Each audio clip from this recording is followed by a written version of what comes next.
Alors, quelques photos, Christelle. Quel âge aviez-vous notamment sur ces photos-là? Alors, que je calcule, donc ça c'était en 81, j'ai 31 ans, en 89, faites le compte.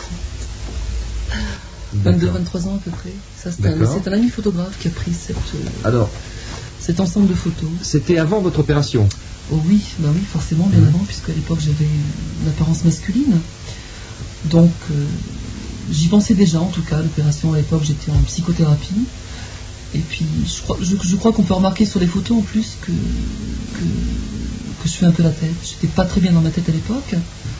Donc, j'avais toujours un petit peu la triste. Celle-ci également, c'est le même photographe. Ouais. On me voit toujours en train de ne pas sourire. D'accord.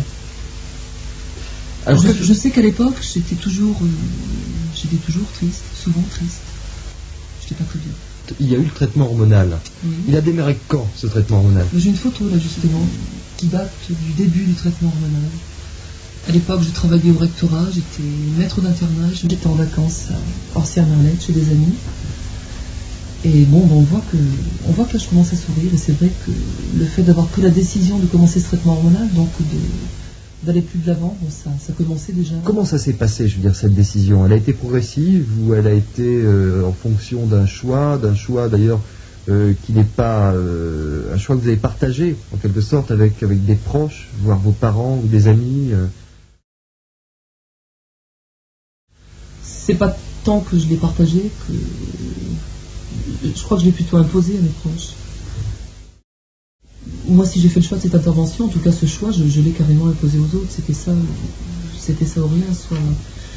Soit à la limite, j'aurais pu rompre avec ma famille, soit partir, soit passer au suicide, soit...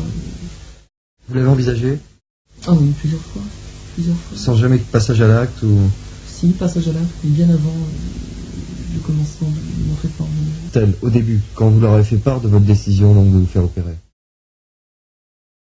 Je crois qu'en tout cas, quant à l'opération définitive, après toutes les interventions qui m'ont vu subir, impliquer certaines souffrances de ma part et puis certaines décisions importantes, puisqu'il y avait des transformations qui étaient quand même relativement irréversibles, je crois que finalement je les ai bien préparées à l'opération définitive. En tout cas, j'ai toujours pris soin de les avertir avant chaque étape que j'allais entreprendre. C'est pour ça que finalement ils ont bien accepté ma démarche. L'opération, votre père vous accompagnait, non? Oui, tout à fait. C'est mon père qui m'a accompagné à l'hôpital de Pierre-Bénite. Je pense que dans ma tête, mon choix était fait, bon, même si j'avais encore certains doutes sur le but que j'allais atteindre. Il faut reconnaître quand même aussi que mon père était quand même apeuré de ce qui allait m'arriver. Bon, il est reparti en larmes de l'hôpital et oui, il a vraiment eu très peur. Et vous avez eu peur? Pas trop. Pas trop? Pas trop. Vous étiez très décidé? J'étais surtout prête et puis je ne m'attendais pas non plus à ce que cette intervention soit la solution à tout, donc je ne m'attendais pas non plus à des miracles. Et je m'étais moi-même bien préparé à ça. Donc. Après vous êtes réveillé, vous avez constaté que vous n'aviez plus donc de sexe masculin entre les jambes. Que ressent-on à ce moment-là? Bah, écoutez, personnellement, j'ai été ni euphorique, ni comment dire, j'ai pas été apeuré par quand j'ai soulevé le drap par exemple en me réveillant dans ma chambre, bon, j'ai vu des pansements, j'ai vu des tuyaux et puis c'est tout, mais bon. Vous avez réalisé, je veux dire que... Non, pas vraiment. Pas vraiment? Non, je crois pas. J'ai pas réalisé à ce moment-là, j'ai réalisé après plutôt.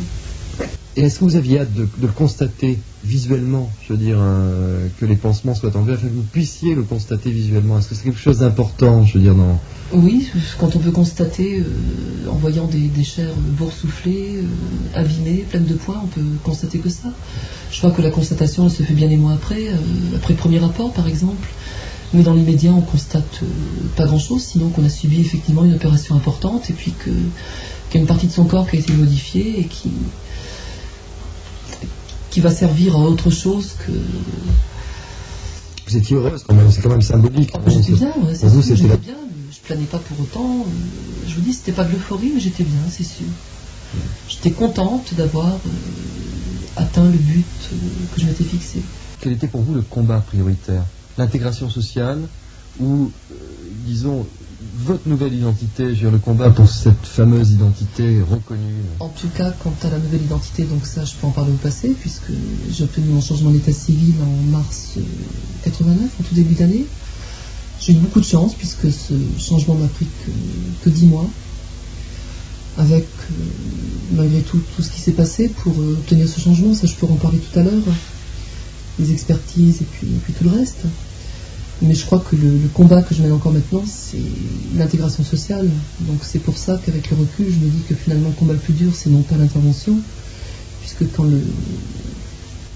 on a obtenu le veto pour cette intervention, pour qu'elle se déroule le mieux possible en France, on s'aperçoit qu'en fait le plus difficile, c'est pas cette étape physique, c'est pas avoir un corps de femme, mais c'est en plus être considéré comme une femme, non seulement par ses proches, par ses voisins, par les commerçants de son quartier, mais c'est être reconnu comme telle administrativement, et puis obtenir une place dans la société en tant que femme, tout simplement.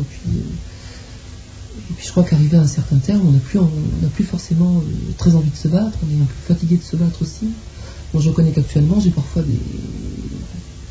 des passages à vide, et puis des périodes où j'en ai ras-le-bol de me battre. Disons que même actuellement, avec mon changement d'état civil, je n'ai pas encore pour autant un numéro de sécurité sociale conforme à ma nouvelle identité. J'ai un numéro qui commence par 80, donc on ne sait pas à quoi ça correspond. C'est toujours la même entité, c'est toujours le même individu, c'est pas parce qu'on change physiquement qu'on change complètement moralement ou psychologiquement. J'ai toujours mes valeurs morales.